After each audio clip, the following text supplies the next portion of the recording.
Charles and Dana Harris thought hiring Elena Cruz was their lucky break, a trusted nanny who would bring calm to their busy household.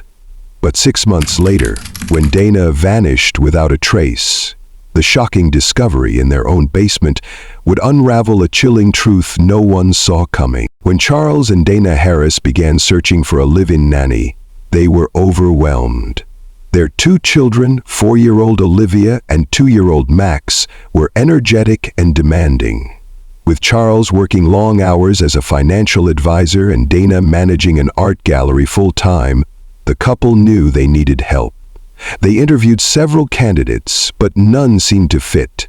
Until Elena Cruz. She appeared at their door with a warm smile and an impressive resume. Her references, all glowing, described her as a gift to our family and the most trustworthy person we've ever hired. She had a soft voice, calm demeanor, and a natural way with children. Olivia clung to her within minutes, and Max laughed more in that 1-hour interview than he had in days. Dana felt an immediate sense of relief. Charles, ever the skeptic, reviewed her background check himself.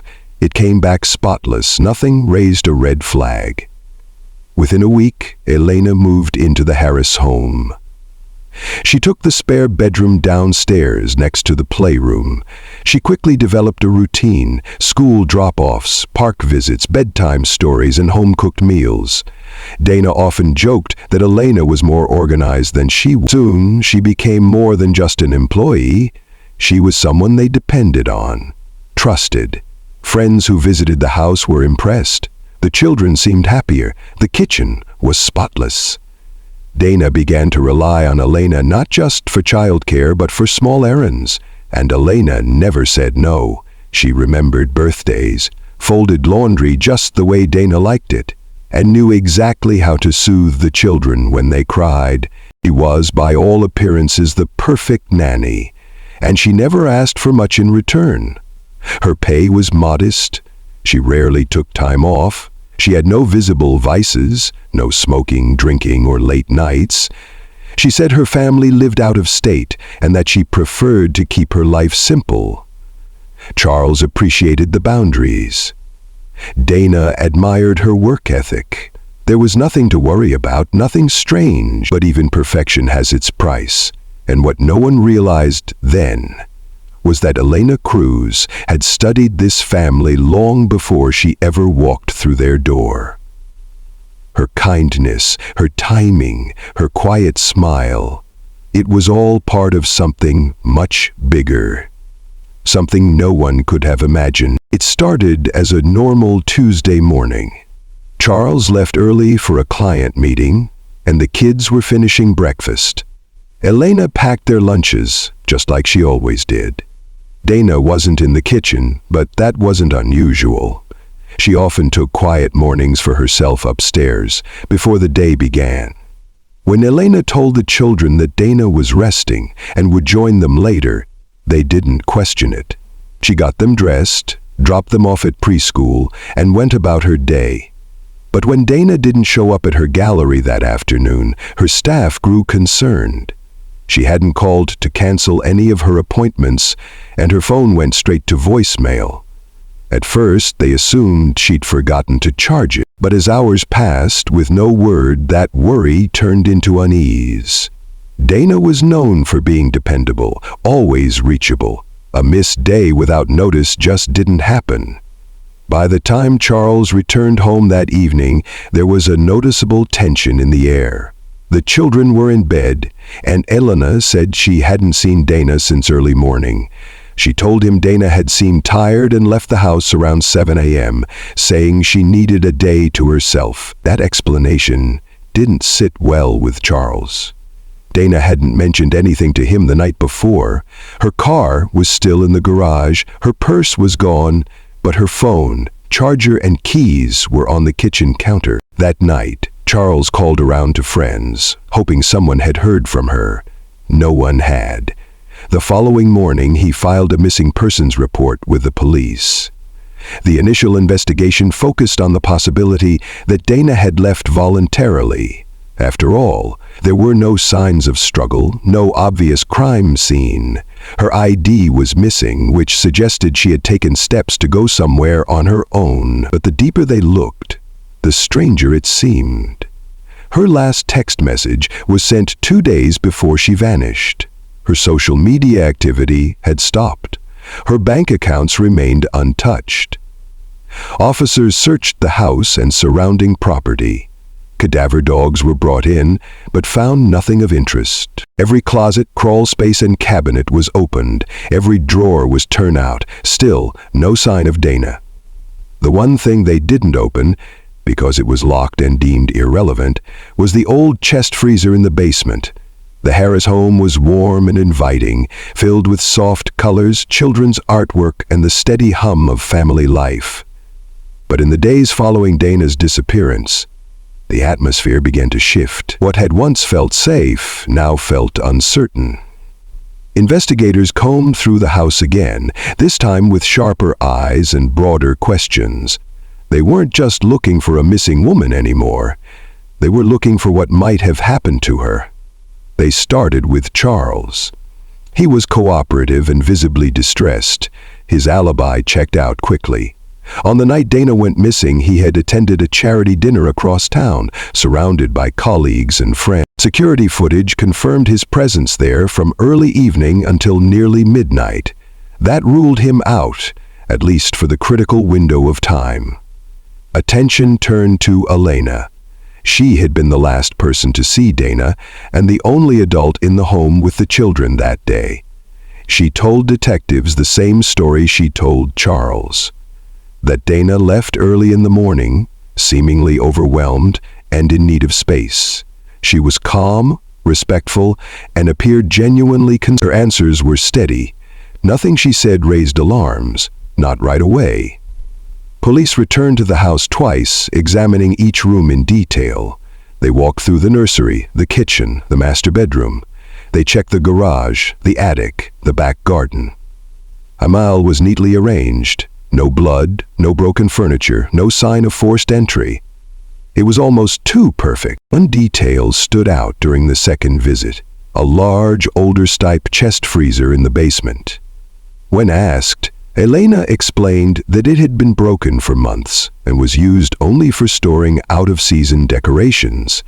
It was padlocked shut, something she said Charles had done after the kids accidentally opened it once and got inside. At the time, police accepted the explanation. The lock looked old, the freezer was dusty, there were no visible signs of tampering. Still, one detective made a note of it in his report. He found it strange that a freezer in such a pristine home was left locked and forgotten. But with no cause for a warrant, no foul odor, and no complaints from the husband, the search ended there. The house was quiet again.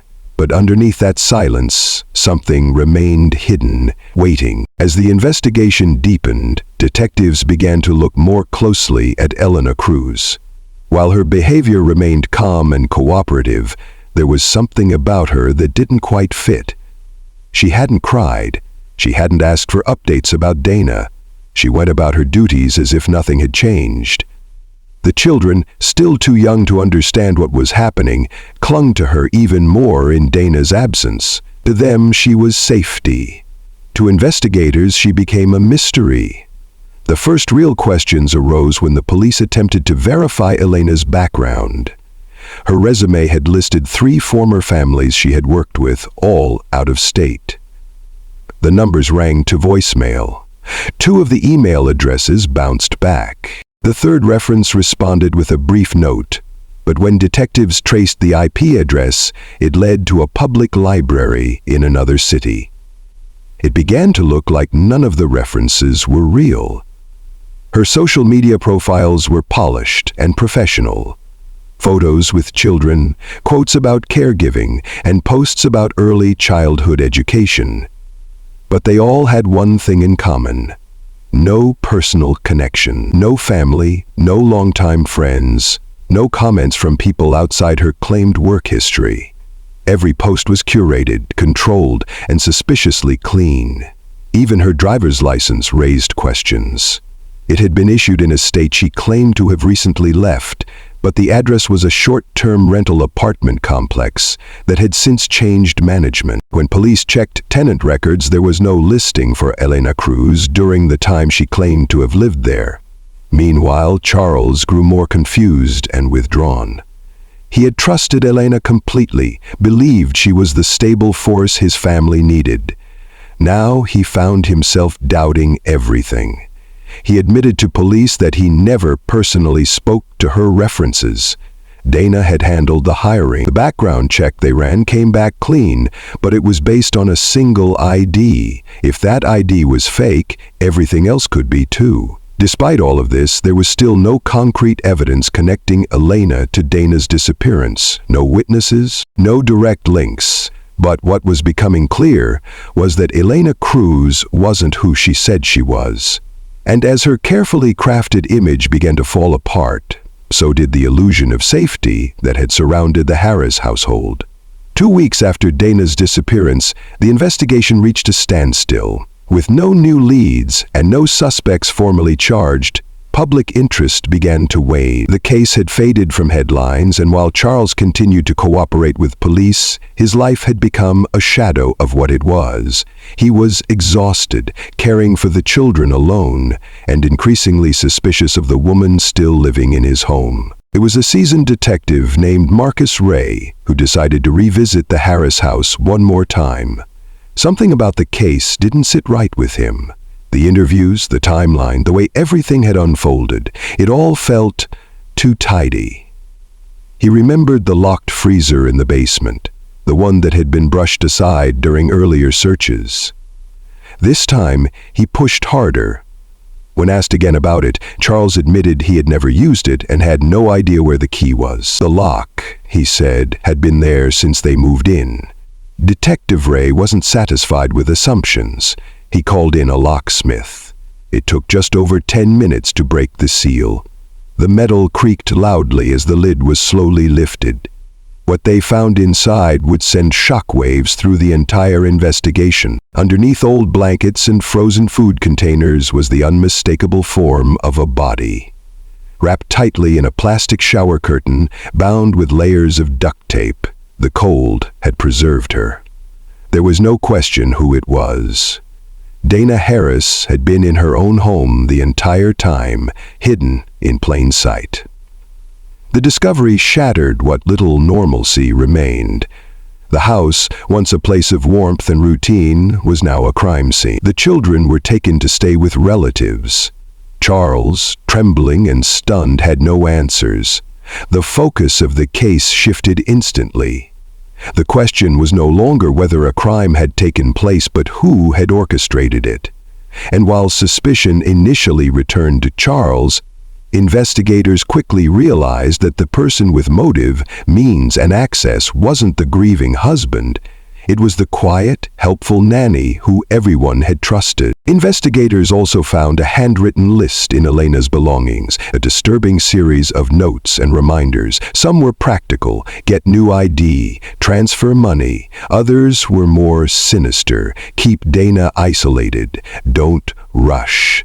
And one phrase repeated twice: make it look like she left. The pieces were falling into place. It was becoming clear that this was no moment of rage or self-defense.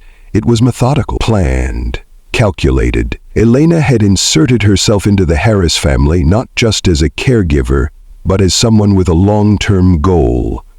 The realization hit hard. This wasn't a crime of passion.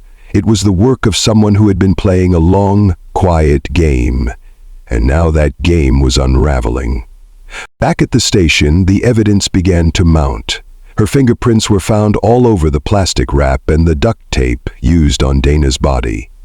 Surveillance footage from a neighbor's security camera showed Elena entering the basement early the morning after Dana went missing. She was carrying what looked like large bags and returned empty-handed an hour later. More chilling, a forensic sweep of the Harris home uncovered a bottle of prescription sedatives tucked behind a false panel in the laundry room. They were the same pills prescribed to Charles, meant to be kept in a locked cabinet. Tests confirmed that the drug found in Dana's system matched the sedatives. She hadn't fought back. She had been unconscious before she was killed. Investigators also found a handwritten list in Elena's belongings, a disturbing series of notes and reminders. Some were practical: get new ID, transfer money. Others were more sinister: keep Dana isolated, don't rush. And one phrase repeated twice: make it look like she left. The pieces were falling into place. It was becoming clear that this was no moment of rage or self-defense. It was methodical, planned, calculated. Elena had inserted herself into the Harris family not just as a caregiver, but as someone with a long-term goal. The realization hit hard. This wasn't a crime of passion. It was the work of someone who had been playing a long, quiet game. And now that game was unraveling. As investigators combed through the evidence, the full extent of Elena Cruz's plan began to emerge. What had once seemed like a tragic, sudden act of violence was now revealed to be the final step in a carefully orchestrated scheme. Elena had prepared for every detail, from gaining trust to hiding her tracks. It became clear that the murder of Dana Harris wasn't spontaneous. It was a cold, deliberate act, carried out after months of manipulation. Digital forensics uncovered something chilling in Elena's personal devices.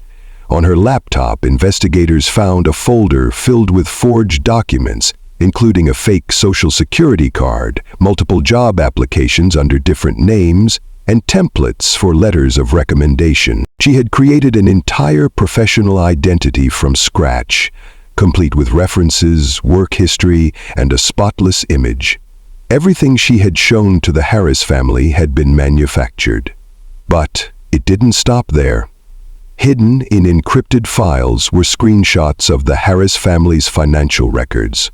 Somehow, Elena had gained access to Dana and Charles's joint accounts. Using online banking tools, she had initiated several small transfers, amounts too minor to raise suspicion, but enough to start building her own savings. The account she used to receive the funds was under a false name and had been opened in another state. Investigators also discovered emails Elena had drafted but never sent. Messages she had written, pretending to be Dana. Some were addressed to Dana's friends, others to Charles. They were filled with emotional language suggesting Dana was overwhelmed, even unstable. The implication was clear. If Dana ever disappeared, Elena intended to frame it as a voluntary escape or a mental health crisis. One of the most unsettling discoveries came from a spiral notebook found in Elena's suitcase. Pages were filled with observations, details about the Harris family's habits, schedules, even arguments. She had written about Dana's insecurities, her stress at work, her relationship with Charles. It was as if she had been studying Dana, slowly pushing her toward isolation. Experts brought in to review the evidence described the plan as a psychological chess match. Elena hadn't just inserted herself into the Harris family. She had dismantled it from the inside. She made herself indispensable, waited until no one suspected her, and then made her move. The level of patience and precision suggested this wasn't her first time.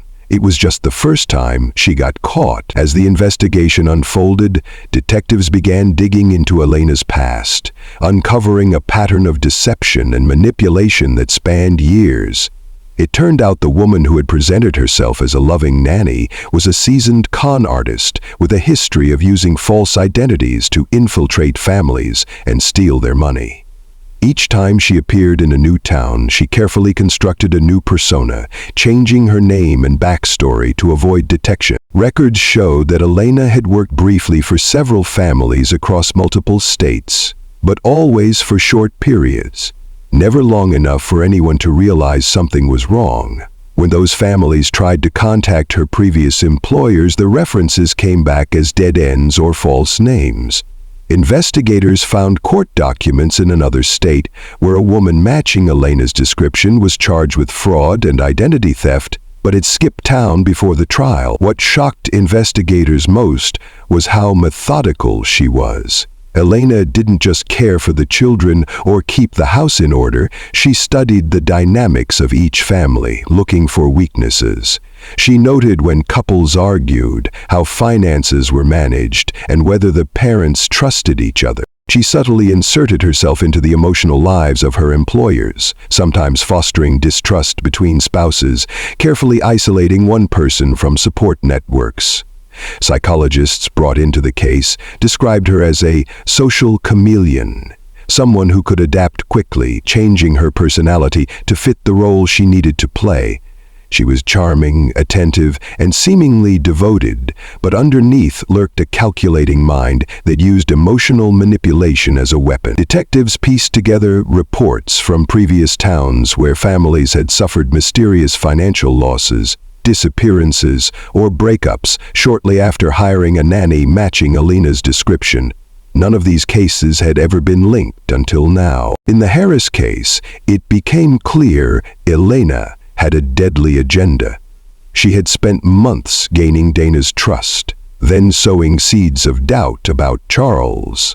By the time Dana vanished, Elena had isolated her emotionally and made it easier to carry out her plan without interference. Her ability to disappear between jobs and states made her difficult to catch, but this time, the mistakes she made, leaving traces in the Harris home, the freezer, and the forged documents, ensured she would pay for her crimes. Elena Cruz wasn't just a nanny. She was a predator who preyed on families, hiding behind a mask of kindness until the truth came out. After Elena's arrest, the trial captured national attention. The courtroom was packed with reporters, neighbors, and curious onlookers, eager to understand how someone who seemed so ordinary could commit such a horrific crime. Prosecutors laid out a case built on painstaking evidence. The forged documents, the financial fraud, the surveillance footage, and, most damningly, the freezer where Dana's body was found. The defense tried to paint Elena as a troubled woman pushed to the edge, someone who acted in a moment of panic.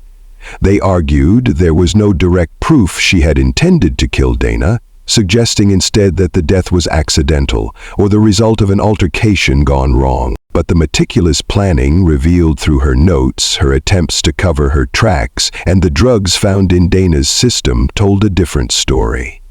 Witnesses came forward during the trial, including former employers who described suspicious behaviors, disappearances, sudden requests for money, and emotional manipulation. Experts testified about Elena's psychological profile, confirming she was highly skilled at deception and control. Charles Harris gave a powerful statement, describing the shock of losing Dana and the betrayal he felt. He spoke of how Elena had seemed like a blessing at first, but turned out to be the worst nightmare. His words helped the jury understand the deep emotional damage Elena had caused, not just the physical crime. Throughout the trial, the image of Elena shifted from the caring nanny to a cold, calculated criminal who had weaponized trust for her gain. The jury deliberated for several days, reviewing every detail and weighing the overwhelming evidence. In the end, Elena Cruz was found guilty of first-degree murder, fraud, and identity theft. The judge sentenced her to life in prison without the possibility of parole. The verdict brought some closure to the Harris family, but also left lingering questions about how such a deception could go unnoticed for so long.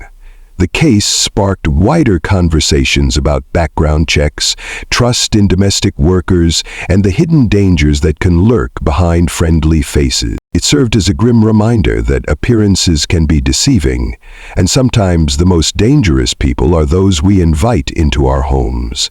In the years following the trial, the Harris family struggled to rebuild their lives amid the lingering shadows of tragedy.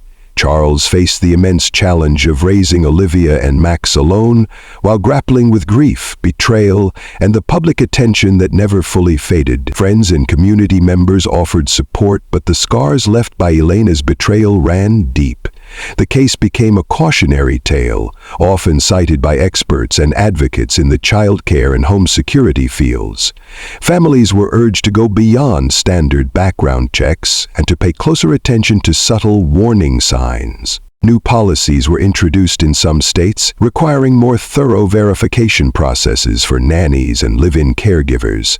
While the media revisited the story frequently, analyzing every detail and sparking discussions about trust, vulnerability, and the complexity of human nature. Psychologists used the case to illustrate how skilled manipulators exploit emotional bonds, sometimes hiding in plain sight for years. For Charles, healing was a slow process. He immersed himself in parenting and advocacy work, speaking out about the importance of vigilance and the need for stronger protections for families. He also sought therapy to help process the trauma, understanding that the children would need him strong and present. Olivia and Max, too young to fully grasp what had happened at the time, grew up hearing careful versions of the story. Charles made sure they knew their mother was loved and missed deeply, while shielding them from the darker details until they were old enough to understand. As they matured, he encouraged open conversations, helping them cope with loss in healthy ways. Elena's name faded from headlines, but not from memory. The crime remained a stark example of how easily trust can be exploited and how appearances can deceive. Law enforcement agencies used the lessons from the case to improve training and investigation techniques, ensuring future families wouldn't fall victim to similar horrors. In the end, the story of Elena Cruz served as a powerful warning. Sometimes, danger comes not from strangers at the door, but from those we welcome inside. The Harris family's ordeal was a painful reminder that vigilance and care must extend beyond the obvious, protecting the most vulnerable in ways both seen and unseen.